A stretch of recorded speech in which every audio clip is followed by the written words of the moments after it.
এই জন্য দোস্ত, বন্ধু, নওজোয়ান, কিশোর, নষ্ট হইও না, চরিত্রহীন হইও না। এত সহজে, এত অল্প বয়সে 16 বছরে চরিত্র এভাবে নষ্ট করে দিলা। মাত্র 18 বছর বয়সে এত নারী দেখে ফেললা, মাত্র 18 বছরে এত উলঙ্গ ছবি দেখে ফেললা। বাকি জীবন কি করবা বাবা? হ্যাঁ, মাত্র 18 বছর বয়সে এত জিনা ব্যভিচার দেখে লাইলা। ছি ছি ছি। বাকি সময় কি করবা বাপ? বাকি সময় কেমনে চলবা আব্বা বলো? এত অল্প বয়সে এত নোংরা হয়ে গেলা, এত কম বয়সে এত চরিত্রহীন হয়ে গেলা। সারাদিন নারী ছবি কি দেখো মোবাইলে তোমরা? আমরা বুঝি না বাবা। কতবার চুলের ডিজাইন বদলাইলা বাপ? কারে দেখাইতা? কয়জন বেডি তোমার বাইতাইছে? তুমি যে এতবার ডিজাইন বদলাইলা, কেডা আইছে তোমার সাহুনি? হ্যাঁ, সিনেমার কোন নর্তকী তোমারে ফোন দিছে তাই শুনি? তুমি যে বেডিরে দেখা আখলাক নষ্ট করতেছ, চরিত্র নষ্ট করতেছ, শরীরের যৌবনটা শেষ করতেছ, নিজের হাতকে লজ্জাস্থানের গুনাহ করে নষ্ট করে দিতেছ। প্রিয় বন্ধু, এর চাইতে বেশি তো আর বলতে পারি না। কিন্তু বিনিময়ে কোন নর্তকী তোমার বাড়িতে আসছে? হ্যাঁ, সিনেমার কোন নর্তকী, হিন্দি সিনেমার কোন নর্তকীরে তুমি চিনছ বলো ভাইয়া? কেন আখলাক নষ্ট করে দিলা? কেন চরিত্র নষ্ট করে দিলা? কয়জনে নামাজ পড়ছো আজকে মাগরিবের নামাজ বলো ভাইয়া? আমরা তো আলহামদুলিল্লাহ আল্লাহর দয়ায় আমার একদিনের ব্যস্ততা দেখলেও তো আপনি মাথা ঘুরাইব, কিন্তু এই ব্যস্ততার ভিতরে দিয়েও তো মাগরিবের নামাজও তো আমার এখানে এসে মাহফিল ধরতে হবে। আমি আনোয়ার ভাইয়ের সাথে কথা বলছি আসরের সময় যে ভাই আমার একটু দেরি হইব, মেহমান আসছে, মাদ্রাসায় জরুরি কাজ ছিল আমার, কিন্তু আলহামদুলিল্লাহ ব্যস্ততা ঠিক আছে, কিন্তু জামাত মাগরিবের নামাজ তো জামাতে পড়ছি। ওই দৌলতপুরের একটা গ্যাস ফিল্ড আছে, ওইটার মসজিদ। কেমনে নামাজ ছেড়ে দিলা ভাইয়া? চেহারা সুরত দেখলেই তো বোঝা যায় কতদিন হয় নামাজ পড়ো না।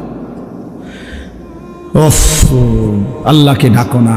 তে আল্লাহকে এমনি ভুলে গেলা, রাসূলকে এভাবে ভুলে গেলা, ধর্মকে এভাবে অপমান করলা, মাকে এত বড় বেইজ্জতি করলা। 2 বছর যে মা দুধ পান করাইছে, তোমারে তিল তিল করে বড় করছে, এই উদ্দেশ্যে যে তুমি 16 বছর বয়সে শুধু নারী দেখবা, ছবি দেখবা, মোবাইলে উলঙ্গ দৃশ্য দেখবা, তুমি মালিকের একটা সেজদা দিবা না, 1 ওয়াক্ত নামাজ পড়বা না। তোমার মা বুঝি তোমার এই জন্য দুধ খাওয়াইছিল না? হ্যাঁ, তোমার বাবার তিল তিল করা টাকা, বেচারা কেউ 16 বছর বিদেশ, কেউ 18 বছর বিদেশ, রক্তটা পানি করে পয়সা রোজগার করে, কি পরিমাণ ঘাম শরীরটা দিয়া ঝরে আরব দেশে মরুভূমিতে। আহা, 12 ঘন্টা 14 ঘন্টা 16 ঘন্টা ডিউটি করে প্রবাসী, কি পরিমাণ ঘাম ঝরে এক এক প্রবাসী।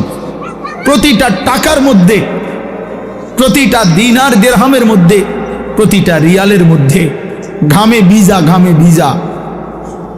এত ঘাম, এত কষ্ট করে যে মানুষটা স্ত্রীর আদর পায় না, ছেলে মেয়েদের আদর পায় না, 18 বছর 16 বছর 14 বছর, যার একটা ছোট বাচ্চা আছে, মনে করো মেয়ে আছে, ছেলে আছে ছোট, সে দেশে, বাবা বিদেশে, কি পরিমাণ বাচ্চাটা বাপকে দেখতে মন চায়। আমি তো ওই আমার সাথীদেরকে জিজ্ঞাসা করেন, আমার গাড়িতে রাতের যদি 3টা বাজেও আমি যাই, 2:30 3টায়, আমার ছোট মেয়ে 3 বছর বয়স, কোনো সময় কোনো দিনও ঘুমায় না। আমি যতক্ষণ না যাই ওই ঘুমায় না। একটা দৌড় দিয়া দরজা সে খোলে, কলিং বেল টিপ দিলেই সে বোঝে আব্বু আসছে। তার মার সাথে সে আইসা গেটের সামনে দরজা খোলে, তো ও যখন হাসে আমার কাছে মনে হয় গোটা পৃথিবী হাসে।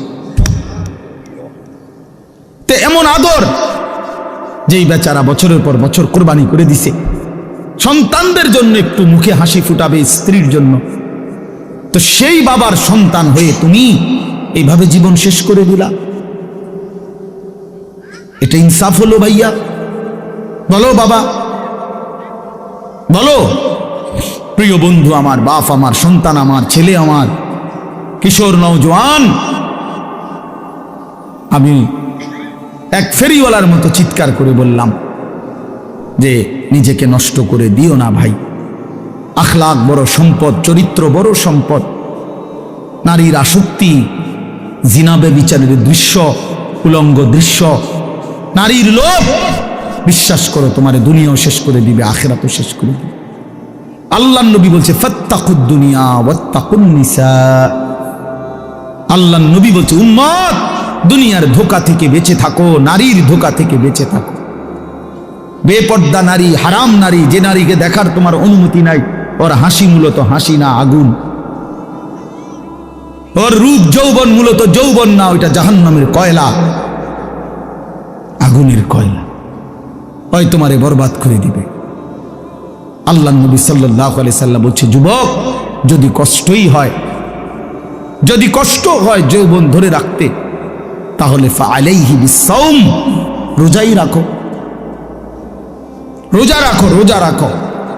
ফাইন্নাহু লাহু বিজাউন, কেননা রোজার মধ্যে যৌন শক্তি প্রতিরোধের প্রতিষেধক আছে, অ্যান্টিবায়োটিক। রোজা রাখো। আল্লাহ নবী সাল্লাল্লাহু আলাইহি ওয়াসাল্লাম ইয়া মাশারাশ শাবাব, ডাইরেক্ট ডাক দিছি, ইয়া মাশারাশ শাবাব, হে যুব সমাজ। কি মজাদার শব্দ, নবীজি নিজে বলছে, যুবককে আলাদা বলছে, হে যুব সমাজ। মান ইসতাতাআ মিনকুমুল বাআতা ফালিয়াতাযাওয়াজ, যার বিবাহের সামর্থ্য হয়েছে, এক নম্বর হলো আর্থিক সামর্থ্য, দুই নম্বর শারীরিক সামর্থ্য, তো তুমি বিবাহ করো। ফাইন্নাহু আগাদ্দু লিল বাসার, বিবাহ তোমার চোখ নিচের দিকে হেফাজত করবে। ওয়া আহসানু লিল ফারজ, লজ্জাস্থানকে পবিত্র রাখবে গুনাহ থেকে। ওমান লাম ইয়াস্তাতি, আর যদি কেউ এই মুহূর্তেই পারতেছো না, পরিবেশ, পারিপার্শ্বিকতা সব মিলাইয়া বিবাহের সময় এখনো হয় নাই, কিন্তু নিজের যৌন চাহিদা আছে, নিজের ভিতরের কামনা বাসনা আছে, এটা তো বন্ধ করে দেওয়া যাবে না। এমন কোনো ট্যাবলেট দিয়া বেলে যে তার যেন আর কোনো শারীরিক কোনো যৌন চাহিদাই যেন না থাকে, এমন ইনজেকশন দিয়ে দেন না, তাহলে তো মুশকিল, এটা বিপদ। এটা তো আল্লাহ প্রদত্ত, আল্লাহ প্রদত্ত। অতএব আল্লাহ নবী বলছেন ফাআলাইহি বিসসাওম, তাক ওদিকে তাকায় না ভাই, এত মানুষ সবাইরে গুছান সম্ভব না, কিছু পাগল ছাগল ফালতু গুলা থাকবে, এটা এত তান টোহাইয়া লাভ হতো। যে দূর শুনছে দূর, আমি এত সংখ্যার চিন্তাও করি না, এন মানুষ হয়েছে 10 কোটি, হ্যাঁ, আল্লাহ কইল আমি নিলাম না, কথা বুঝছেন না? মানুষ হয়েছে 50 লাখ আর কি, সব আমার আলগি দিয়ে মনে করেন 4 রাস্তার মাথা নিয়ে হতায় দিয়ে আইছে। আল্লাহ বলছে আমি আনিস, তোমারে নিলাম না, খালি তো লাভ হইল কি? এই জন্য এটা কোনো বিষয় না। তো আল্লাহ নবী বলেন ফাআলাইহি বিসসাওম, তাহলে তুমি রোজা রাখো। ফাইন্নাহু লাহু বিজাউন, এবং এটার মধ্যেই তোমার জন্য প্রতিষেধক রয়েছে। সবর করো, রোজা তোমাকে সবর করতে শিখাবে, রোজা তোমার চরিত্রকে পবিত্র রাখতে শুরু করে শেখাবে। এটা রাসূলুল্লাহ সাল্লাল্লাহু আলাইহি ওয়াসাল্লামের নববী প্রেসক্রিপশন, এটা নবীজির প্রেসক্রিপশন, নবীজির ঔষধ।